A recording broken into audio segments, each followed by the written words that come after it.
Welcome to LC Screen Talk. My name is Larry, and this is my review of How to Train Your Dragon: The Hidden World.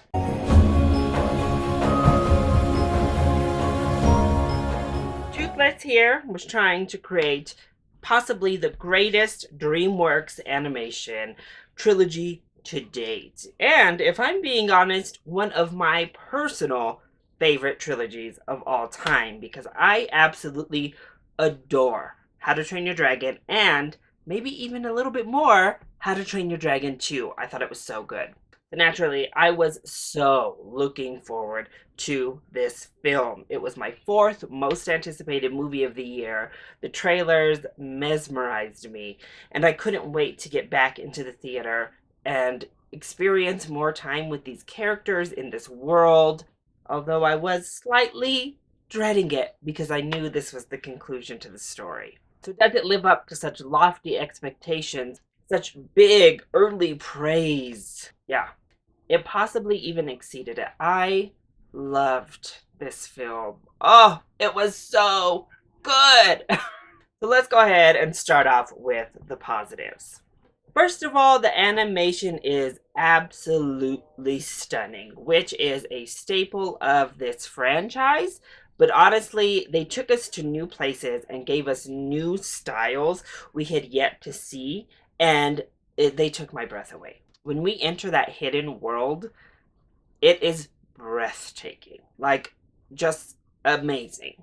Of course, the flight sequences are beautiful as they always have been, and they continue to be just stunning to look at on the big screen. Then I just need to really point out how well they do texture in these films. We get new dragons, obviously, and some of them have a real kind of like sheen to them. They have multiple colors, kind of like those car paint jobs where if you look at it this way, it's purple, and then as you move, it turns blue. Well, some of our dragons have that type of metallic look to them. Oh, and they look amazing. But the textures in this film are so good, from the fire to the clouds to water to grass to rock to different types and scalings of dragons. I mean, every single detail is perfection in this movie. Animation was just second to none here, and I marveled at watching it. All of our favorite characters are back and they are lovely. I still relate to Hiccup so much as a main character, and I really enjoyed his personal journey in this film. It was quite the emotional personal journey to have to take, but I think they handled it with expertise. Jay Becquerel was so good in the role continually. I thought he just brought so much character and heart, and you can just feel his love for this franchise and for the character of Hiccup through his vocal performance. He was great. America Ferrera came back and she also was wonderful, and her kind of development as a character was really nice to see. Cate Blanchett returned. Great. Our villain in this film was so good. Really menacing, really intimidating, as pretty much all of the villains of How to Train Your Dragon have been thus far. That's something that the series has really done a great job at establishing and creating, is really strong, menacing villains that you're worried about. Side characters are all back. They're fun, they're funny, they get a lot of nice little lines. And of course, the dragons.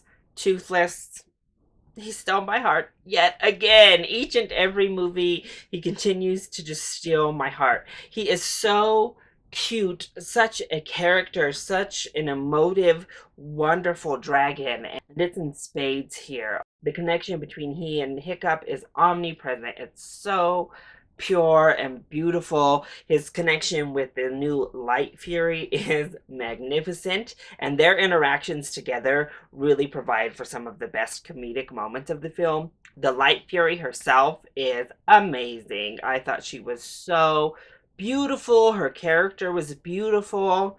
She felt real. She felt authentic. I loved it. And the courtship between them, I mean, it was amazing. And usually I'm not about that romance in especially children's film. Oh, but this was handled so beautifully and organically. I just loved it. I like the new dragon designs we received. I like the personalities on the dragons, maintaining. I thought they all worked so well. And then we get the story. And yet again, like the other two films, it is a very sophisticated story. It is told in such a beautiful way, and it will tug at those heartstrings, much like the other two films. And it does so by building up ethos throughout. Love these characters. We spent so much time with these characters. They've been so beautifully realized and developed that when we get to the parts that we need to get to, the feels are on 10. The dialogue was great between all of the characters. The lessons, the teaching moments were all spectacular. And every single character that had their journey established, it was done beautifully well. Everybody from Toothless to Hiccup and all of our side characters as well. It was really great. And again, that original score is just stellar. I mean, absolutely fantastic. The scores for all of these films have been wonderful. And yet again, this score helps to transport us to Burke and into the sky. It's amazing. I loved it. I thought this was such a good film. So what didn't work so well with How to Train Your Dragon 3? Well, there's not much. To start off, I think maybe some of the side characters interrupt what could be deeper moments, but I understand why they're there to do so. There's one part in particular where we get this real kind of joke moment, and we have a hard cut into a completely unrelated scenery. We took what was a big motivational moment that could have had a big uplifting quality to it and kind of literally cut it off with this character setting it up and then literally doing nothing with that. That was a moment that really stuck out in my head as a bit strange. Also, some of these little weird, jokey side plots we could have done without, but they're there to lighten up the mood in what is an overall really sophisticated film. But that kind of made them stick out maybe a little bit more to me.